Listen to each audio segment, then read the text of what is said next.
Outra função da linguagem é a função apelativa ou conativa,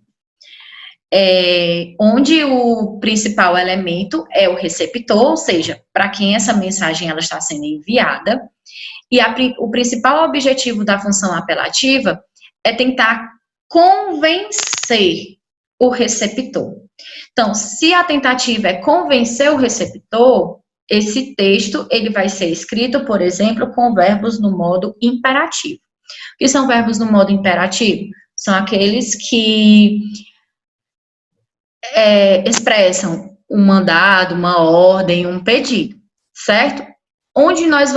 Em que tipo de texto nós vamos encontrar a função apelativa, por exemplo? Nas propagandas, nos comerciais, em campanhas publicitárias, certo? Porque eles vão tentar convencer o espectador, o telespectador, a respeito de uma ideia, por exemplo. Aí nós temos um exemplo aí.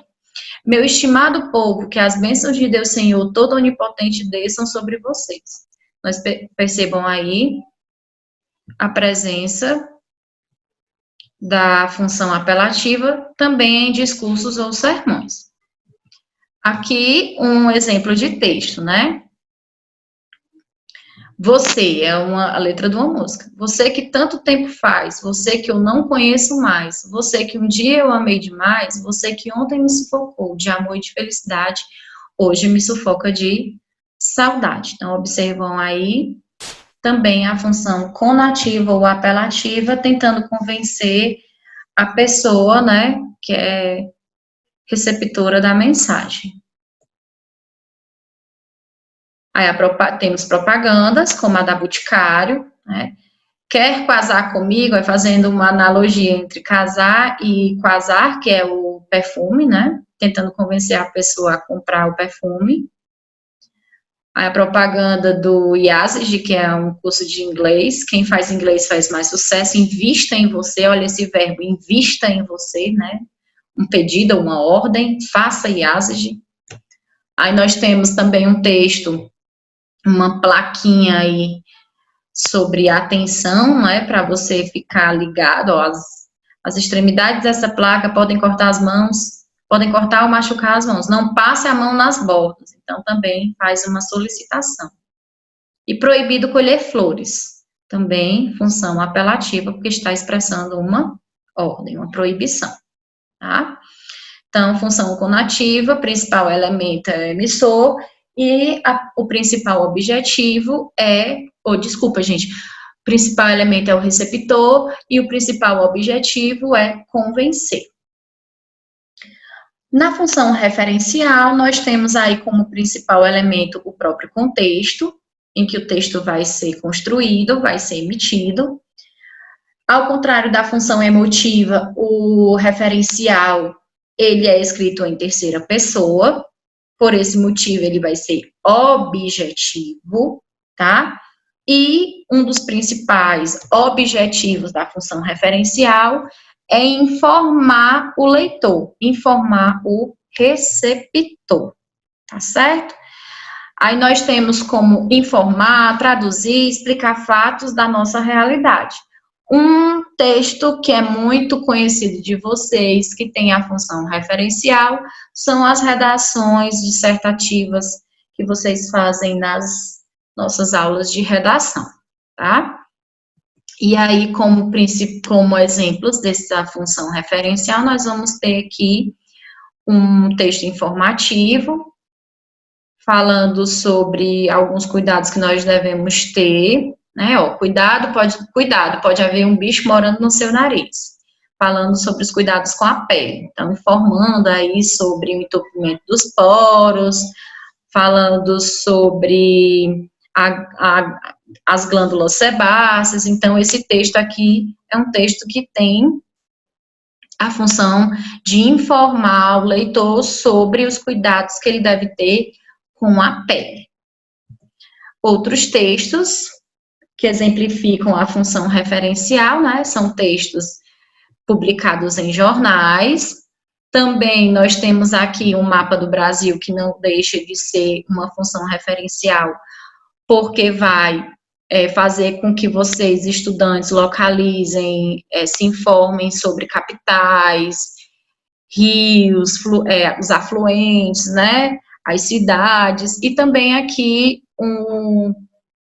do corpo humano, né, como é que o coração está dividido, quais são as artérias, as veias, também como função referencial para informar para vocês quais são as partes que compõem o coração. Função metalinguística, possivelmente seja uma das funções que vocês terão um pouco mais de dificuldade para entender, mas ela é bem simples. A função metalinguística tem como elemento o próprio código, ou seja, a língua, certo? Então, vai ser centrada no código, para tentar resolver um problema de entendimento linguístico, esclarecendo elementos desse código e empregando a linguagem para a explicação da própria linguagem. Professora, não entendi nada. Por exemplo, quando vocês têm dúvida do significado de uma palavra, logicamente, vocês vão recorrer ao dicionário. Então, o dicionário, ele tem a função metalinguística. Por quê? Porque ele vai usar uma palavra da língua portuguesa e vai trazer um significado em português dessa palavra da língua portuguesa. É meio que um ciclo vicioso. O português falando do português, certo? Um outro exemplo é quando uma música fala sobre a música. Quando um poeta, ele faz um poema falando sobre a arte de escrever. Então, é um ciclo. O código falando do código. Aí temos aqui o exemplo do dicionário, né, que é a função metalinguística. Eu recorro ao dicionário de língua portuguesa para eu saber o significado de uma palavra da língua portuguesa. Outro exemplo.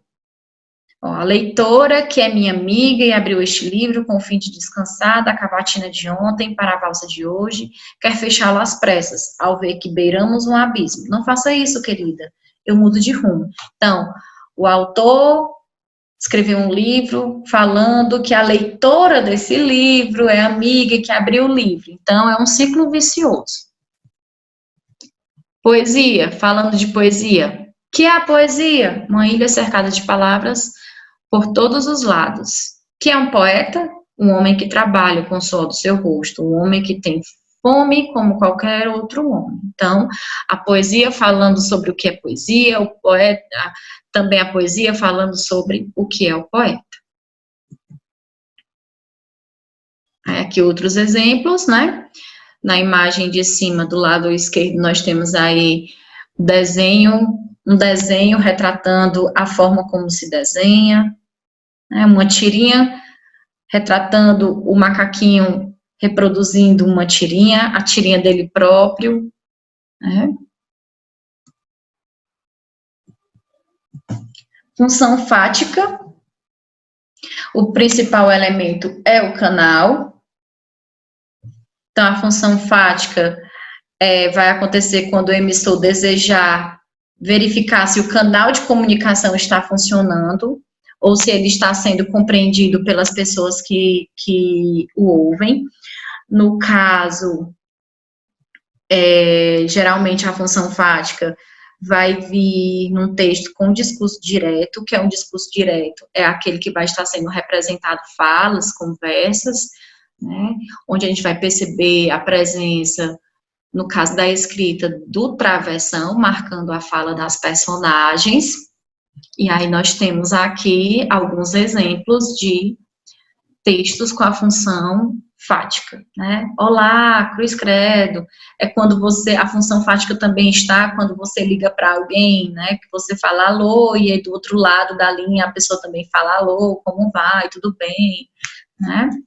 E nós temos, então, aqui a função poética.